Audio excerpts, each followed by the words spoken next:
سارے تعلق رب سے جوڑو، کر دے گا وہ نظر کرم۔ آ جائیں گے اور فرشتے استقبال کرتے ہوئے انہیں تسلی دیں گے تو انہیں کوئی گھبراہٹ نہیں ہوگی، اور اسی موقع سے آتا ہے کہ انسان اس وقت مادرزاد دوبارہ اٹھایا جائے گا، کسی کے بدن پر کپڑا نہیں ہوگا، پھر انسانوں کے اعمال کی بنیاد پر اس کو لباس دیا جائے گا، جس کے جیسے اچھے اعمال ہیں انہیں اتنا ہی زیادہ لباس دیا جائے گا، اور جس کے اعمال نہیں ہوں انہیں کوئی لباس نہیں پہنایا جائے گا۔ لیکن بے لباس ہونے کے باوجود بھی انسان پر خوف و دہشت ایسی طاری ہوگی کہ کسی کو کسی دوسرے کی طرف دیکھنے کی فرصت بھی نہیں ہوگی، اور یہ تصور بھی ذہن میں نہیں آئے گا کہ کوئی دوسرے کو دیکھے، کیونکہ ہر آدمی اپنے آپ میں پریشان ہوگا۔ تو قیامت جب آئے گی تب انسان کو دوبارہ زندہ کیا جائے گا۔ قیامت کی ایک علامت اللہ تعالیٰ نے یہاں بیان فرمایا ہے، وہ علامت کیا ہے؟ حتی اذا فتحت یأجوج ومأجوج وهم من کل حدب ینسلون، انسان جو دنیا سے جا چکا اب وہ نہیں لوٹے گا، کب تک؟ حتی اس وقت تک، اذا فتحت یأجوج ومأجوج، جب یاجوج ماجوج کھول دیے جائیں گے، وهم من کل حدب ینسلون، اور وہ ہر بلندی سے پھسل رہے ہوں گے۔ جی، یاجوج ماجوج کھول دیے جائیں گے، یعنی جب قیامت آئے گی، اور قیامت آئے گی اس کی نشانی کیا ہے؟ اس کی ایک نشانی اللہ تعالیٰ نے یہاں بیان فرمائی ہے کہ یاجوج ماجوج دنیا میں آ جائے گا، اور یاجوج ماجوج جب آئے گا سمجھ لو کہ اب قیامت ایک دم قریب آ چکی ہے، اب اس کے بعد قیامت کا کوئی زیادہ وقفہ نہیں رہ جائے گا۔ قیامت کی علامتیں اللہ کے رسول صلی اللہ علیہ وسلم نے مختلف بتائی ہیں، بعض روایات میں تفصیلات کے ساتھ، بعض میں اجمال کے ساتھ، بعض روایتوں کو مزید تفصیل سے بتایا ہے، بعض روایتوں میں 10 علامتیں بتائی گئیں، بعض روایتوں میں 15 علامتیں ایک ساتھ بتائی گئیں۔ تو قیامت کی مختلف علامتیں ہیں، جن میں چند علامتیں بہت بڑی بڑی ہیں، کچھ علامتیں ہیں جو علامات کبریٰ کے تعلق سے بڑی بڑی علامتیں، یعنی جب یہ علامتیں نظر آ جائیں تو ان علامتوں کے نظر آنے کے بعد قیامت کا وقفہ اب زیادہ نہیں رہ جائے گا۔ ان علامتوں میں سے ایک علامت دجال کا نکل آنا ہے، اور اسی جب دجال نکلے گا تو حضرت عیسیٰ علیہ السلام بھی تشریف لائیں گے، حضرت مہدی آ چکے ہوں گے، اور ایک بڑی علامت خروج دابہ ہے، ایک جانور نکلے گا جو پوری دنیا کے اندر گھوم جائے گا، اور سب لوگوں کو، ایمان والوں کو، بے ایمانوں کو، سب کو وہ نشان زد کر جائے گا۔ جو ایمان والا ہے اس کا نشان دوسرا، جو بے ایمان ہے اس کا نشان دوسرا۔ خروج دابہ کا تذکرہ بھی قرآن کریم نے کیا ہے۔ اور پھر اس کے بعد ایک اور علامت ہے جو یاجوج ماجوج کی علامت ہے۔ یہ جو فتنہ ہے یاجوج ماجوج کا انتہائی بھیانک ہے۔ صحابہ کرام رضوان اللہ تعالیٰ علیہ مجمعین دجال کا تذکرہ کرتے ہوئے آپس میں گھبرا رہے تھے، تو ان کو ڈرایا گیا کہ دجال سے بھی ایک بڑا فتنہ آنے والا ہے، وہ فتنہ یاجوج ماجوج کا ہے۔ دجال کا جو فتنہ ہے یہ فتنہ یقیناً بہت بڑا ہے، اور اتنا بڑا ہے کہ آدمی کے ایمان کا وہ سودا کرے گا، اور اسی لیے دجال کے فتنے سے سارے انبیاء کرام علیہم السلام نے انسانیت کو ڈرایا ہے۔ خود آقا صلی اللہ علیہ وسلم نے ڈرایا، اور آپ کی دعاؤں میں یہ منقول ہے کہ دجال کے فتنے سے پناہ چاہی جائے۔ اللہم انی اعوذ بک من عذاب القبر واعوذ بک من عذاب الحشر واعوذ بک من فتنۃ المسیح الدجال۔ دجال کے فتنے سے اللہ تعالیٰ کی پناہ چاہی گئی ہے، کیونکہ اللہ تعالیٰ دجال کو بے پناہ قدرت عطا فرمائے گا۔ وہ جب چاہے بارش برسا دے، جس کو چاہے مالدار بنا دے، جس کو چاہے جنت میں ڈال دے، جس کو چاہے جہنم میں ڈال دے، جس کو چاہے مردہ کر کے اس کو دوبارہ زندہ کر دے۔ اس طرح کے شعبدوں کا اس کے ہاتھوں پر ظہور ہوگا، اور اس کی تفصیلات الگ ہے چونکہ یہاں اس کا تذکرہ نہیں ہے۔ تو حضور صلی اللہ علیہ وسلم کی طرف سے یہ بتایا گیا کہ دجال سے بھی بڑا ایک فتنہ آنے والا ہے۔ دجال کا فتنہ تو یہ ہے کہ اس کا مقابلہ کرنے کے لیے اللہ تعالیٰ حضرت عیسیٰ علیہ السلام کو بھیجیں گے آسمان سے، چوتھے آسمان سے حضرت عیسیٰ علیہ السلام دمشق کی جامع مسجد پر نزول فرمائیں گے فرشتوں کے ساتھ، اور پھر اس حالت میں نزول فرما رہے ہوں گے گویا وضو کے پانی کے قطرات ان کے چہروں سے، ان کے داڑھیوں سے ٹپک رہے ہوں گے۔ نماز کھڑی ہو چکی ہوگی، اقامت کہی جا چکی ہوگی، حضرت مہدی امامت کے لیے آگے بڑھ چکے ہوں گے۔ اس وقت گویا حضرت عیسیٰ علیہ السلام تشریف لائیں گے، اور حضرت عیسیٰ علیہ السلام نماز وغیرہ سے فراغت کے بعد کمان اپنے ہاتھ میں سنبھالیں گے، پھر دجال سے مقابلہ کی نوبت بھی نہیں آئے گی، دجال کا قتل فرما دیں گے۔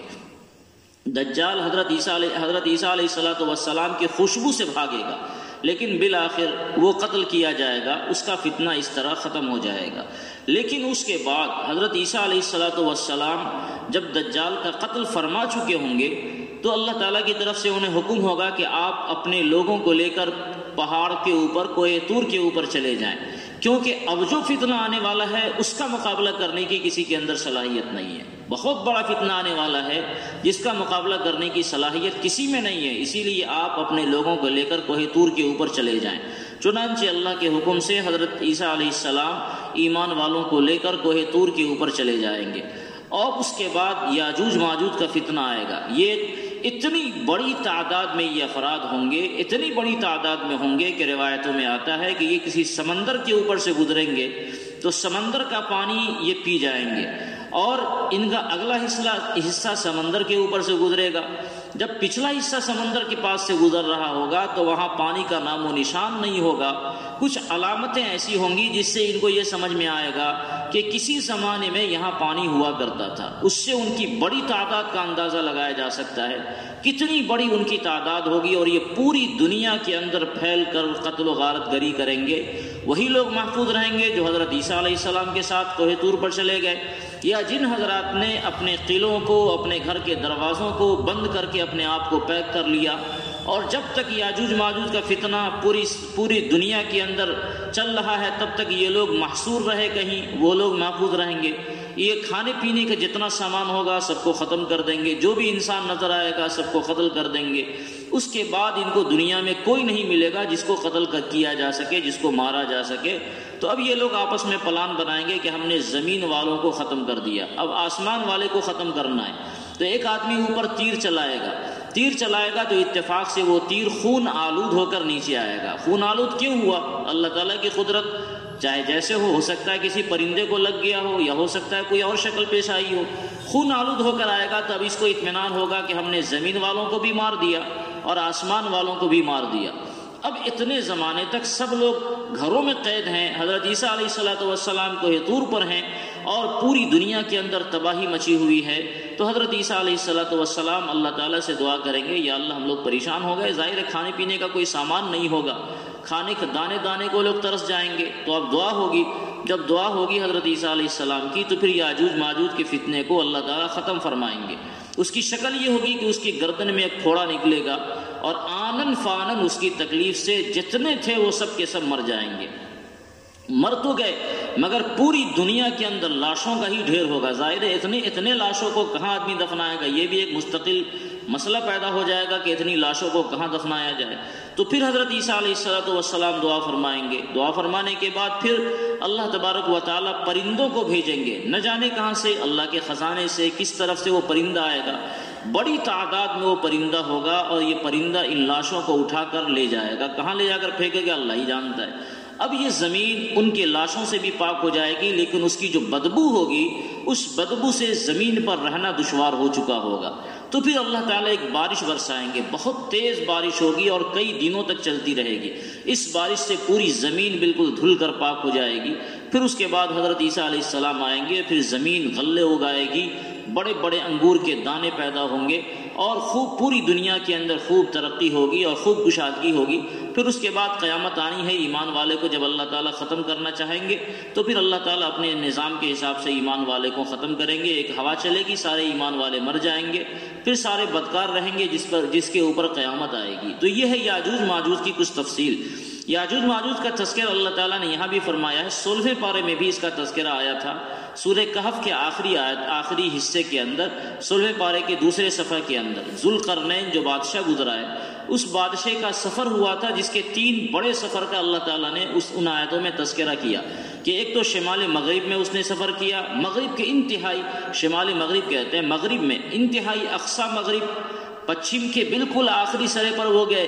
پھر اسی طرح پورب کے بالکل آخری سرے پر گئے، وہاں جو ضروریات تھی وہاں انہوں نے کیا، پھر اس کے بعد اتر کی جانب، شمال کی جانب ذوالقرنین کا سفر ہوا ہے،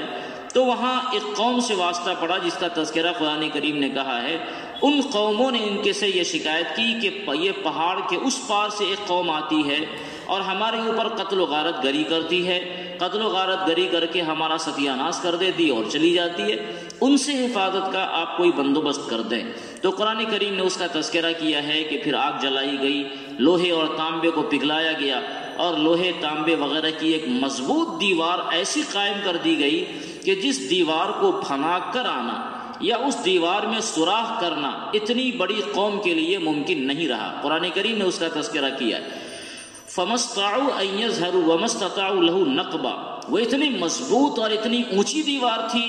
کہ اس دیوار کو پھلانگنا یعنی پہاڑوں کے برابر اس دیوار کو کر دیا گیا تھا۔ سوچئے پہاڑ کتنا اونچا ہوتا ہے، اتنی اونچی دیوار بنائی گئی، اس دیوار کو پھلانگ کر آ جانا ان کے لیے ممکن نہیں رہا۔ اسی طرح وہ دیوار اتنی مضبوط تھی کہ اس دیوار میں سوراخ کر کے آ جانا ان کے لیے ممکن نہیں رہا۔ اور اس طرح یہ قوم یاجوج ماجوج، وہ یاجوج ماجوج کی قوم تھی جو آتی تھی اور قتل و غارت گری کر کے چلی جاتی تھی، یہ قوم یاجوج ماجوج کے دست برد سے محفوظ ہو گئی اور وہ اس میں اس وقت تک رہے گی۔ ذوالقرنین نے کہا کہ یہ میرے رب کا ایک فضل ہے، اللہ رب العزت کی رحمت ہے کہ اتنا بڑا کام ہم سے لے لیا، اور جب اللہ چاہے گا اس دیوار کو ریزہ ریزہ کر دے گا، پھر وہ قوم ادھر آ جائے گی۔ تو یہ دیوار بنائی گئی۔ اس دیوار کے بارے میں کچھ تفصیلات روایات کے اندر آتی ہیں، اگرچہ علماء نے اس مسئلے سے اختلاف بھی کیا ہے، اس کی دوسری تفصیلات بھی بتائی ہیں، مگر روایات میں اس کی تفصیلات یہ آتی ہے کہ یاجوج ماجوج روزانہ اس دیوار کو چاٹتے ہیں یا اس دیوار کو توڑنے کی کوشش کرتے ہیں، اور جب ایک وقت ہو جاتا ہے تو اب وہ کہتے ہیں کہ اب تھوڑا سا رہ گیا، کل یہ کام کر لیں گے، آج ہم لوگ چلتے ہیں۔ روزانہ ایسا ہی کرتے ہیں، اور پھر جب کل سویرے دوبارہ آتے ہیں اس کو کھودنے کے لیے، اس میں سوراخ کرنے کے لیے، تو وہ دیوار جیسی تھی ویسی ہو جاتی ہے دوبارہ۔ یہ اللہ تعالیٰ کا ایک نظام ہے، جتنا کر کے گئے کل آئے پھر وہیں سے دوبارہ کام شروع کرنا پڑتا ہے۔ اور جب اللہ تعالیٰ کی مشیت ہوگی کہ اب یہ لوگ باہر آ گئے تو اس وقت پھر یہ ہوگا کہ جب جانے لگیں گے تو کہیں گے یہ لوگ کہ کل انشاءاللہ ہم لوگ اس کو توڑ ڈالیں گے، اس کی زبان سے انشاءاللہ نکلے گا، اور پھر وہ اس کو توڑ ڈالیں گے۔ اور توڑیں گے تو چونکہ وہ شمال میں رہتے ہیں، شمال پہاڑی علاقہ ہے، ہمالیہ وغیرہ کا علاقہ ہے، تو وہ پہاڑ کے لگتا ہے اس پار ان حضرات کی آبادی ہے، اور ادھر سے جب آئیں گے تو پہاڑوں سے اتریں گے تو ایسا محسوس ہوگا کہ اونچی جگہ سے پھسل پھسل کر ایک بڑی تعداد میں، جس کی میں نے ایک مثال دی تھی اس سے پہلے 16ویں پارے میں، کہ جیسے کبھی کسی برسات کے زمانے میں بہت ساری چونٹیاں کسی بل سے نکلتی ہیں تو وہ ایسا لگتا ہے کہ وہ اوپر سے گر رہی ہوں، پھسل رہی ہوں، اتنی بڑی تعداد ہوگی تو ایسا ہی احساس ہوگا دیکھنے میں کہ وہاں سے وہ نکل رہے ہیں اور پھر نکل کر پوری دنیا کے اندر پھیل جائیں گے۔ یاجوج ماجوج ہے کیا؟ یہ بھی میں نے بتایا سے پہلے 16ویں پارے میں کہ جیسے کبھی کسی برسات کے زمانے میں بہت ساری چونٹیاں کسی بل سے نکلتی ہیں تو وہ ایسا لگتا ہے کہ وہ اوپر سے گر رہی ہوں، پھسل رہی ہوں، اتنی بڑی تعداد ہوگی تو ایسا ہی احساس ہوگا دیکھنے میں کہ وہاں سے وہ نکل رہے ہیں اور پھر نکل کر پوری دنیا کے اندر پھیل جائیں گے۔ یاجوج ماجوج ہے کیا؟ یہ بھی میں نے بتایا تھا۔ مختلف طرح کی باتیں یاجوج ماجوج کے بارے میں بھی عجیب عجیب مشہور ہے، اور یہ در حقیقت اسرائیلی روایات ہیں۔ لوگوں نے یہاں تک کہا ہے کہ یاجوج ماجوج حضرت آدم علیہ السلام کی اولاد سے تو ہیں مگر حوا کی اولاد نہیں ہے۔ یعنی ہوا یہ تھا کہ حضرت آدم علیہ السلام آرام فرما رہے تھے، اور جس طرح جوانوں کے ساتھ ہوتا ہے کہ نیند کی حالت میں احتلام ہو گیا، حضرت آدم علیہ السلام کے ساتھ بھی یہ صورتحال پیش آئی، مادہ منویہ زمین پر گرا، مٹی میں جذب ہو گیا۔ اسی نطفے سے اللہ تعالیٰ نے جو قوم بنائی ہے، یعنی بغیر حوا کے واسطے سے، وہ یاجوج ماجوج کہلائی۔ اس کی شکل و صورت عجیب قسم ہے، سر بڑا بڑا ہے، اور ایک ہاتھ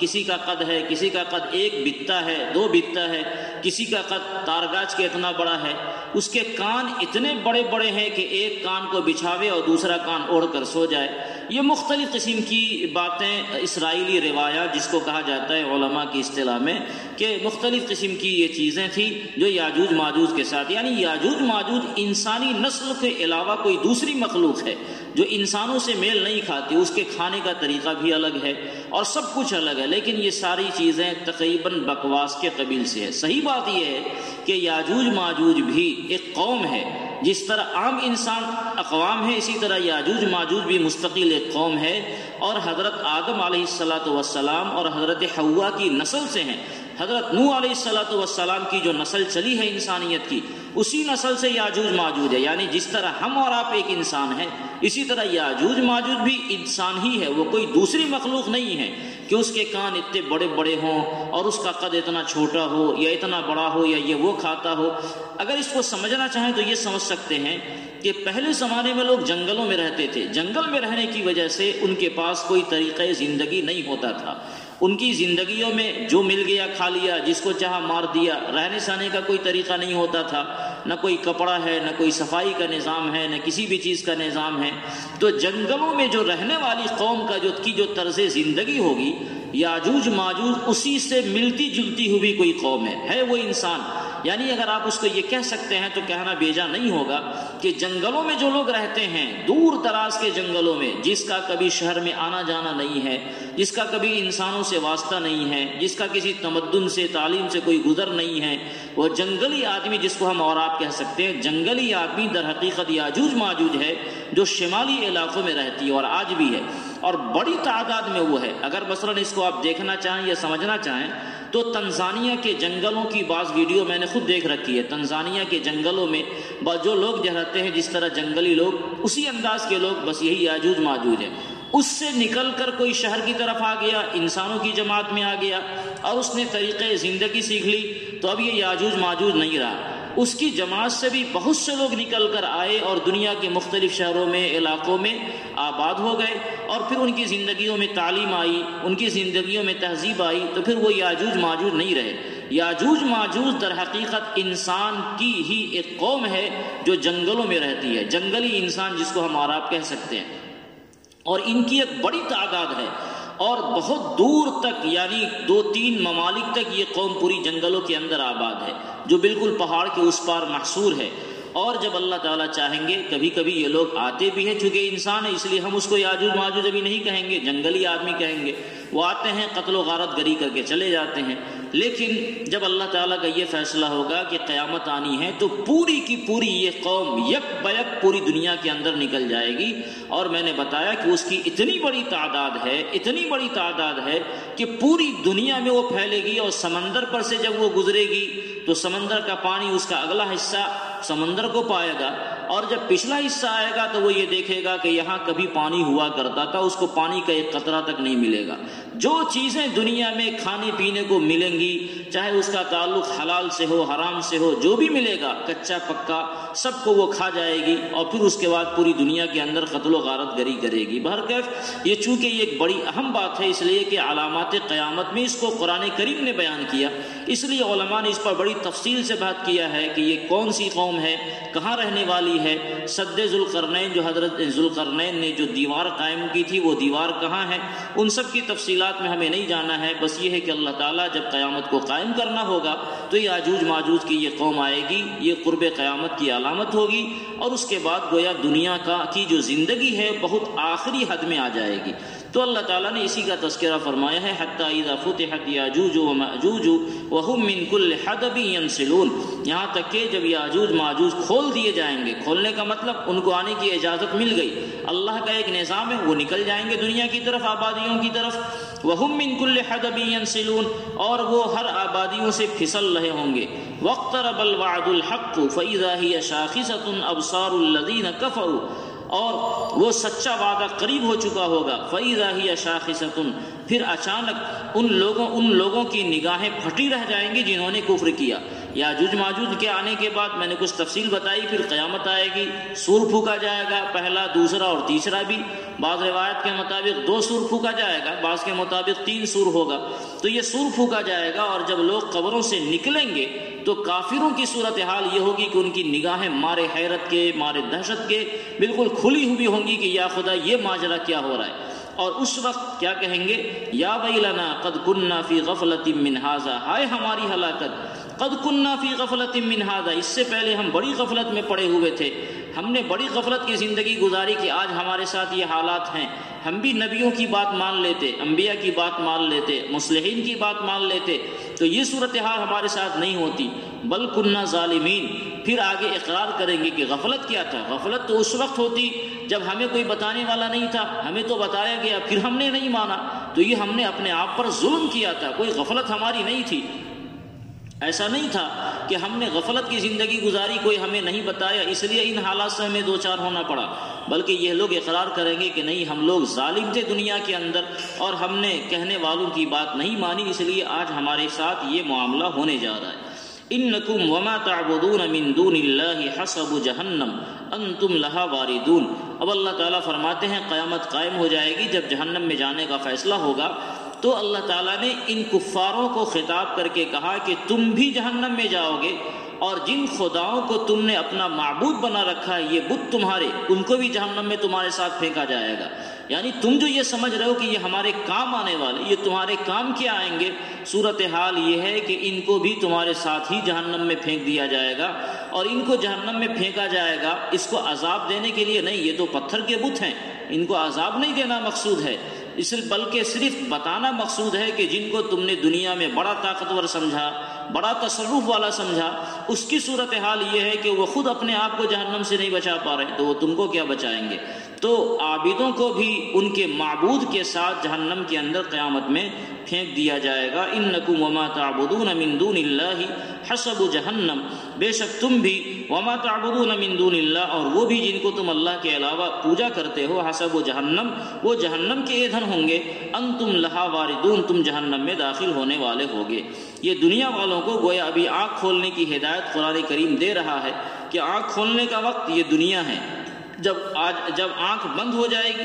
اور تمہاری موت آ جائے گی، اس کے بعد دوبارہ تمہیں زندگی ملے گی قیامت کے دن، لیکن اس وقت افسوس کرنا یا اس وقت کی کسی طرح کی کوئی بات کرنا بیکار ہوگا۔ اگر سنبھلنا ہے تو سنبھلنے کا وقت ابھی ہے۔ یہ پیغام قرآن انسانیت کو دیتا ہے کہ جو آدمی بات ماننا چاہے وہ آج قرآن کی بات مان لے، آنکھ بند ہونے سے پہلے بات مان لے، ورنہ جو حالات قرآن کریم نے بتائے ہیں، قیامت آئے گی، اسے آ کر رہنا ہے، اللہ کے دربار میں حساب دینا ہے، تو یہ ہو کر رہنا ہے، کیونکہ یہ سارے سچے وعدے ہیں، سچی باتیں ہیں جس کو قرآن کریم نے بیان کیا۔ اللہ تعالی ہم سب کو قرآنی ہدایات پر عمل کرنے والا بنائے۔ آمین وآخر دعوانا ان الحمد للہ رب العالمین۔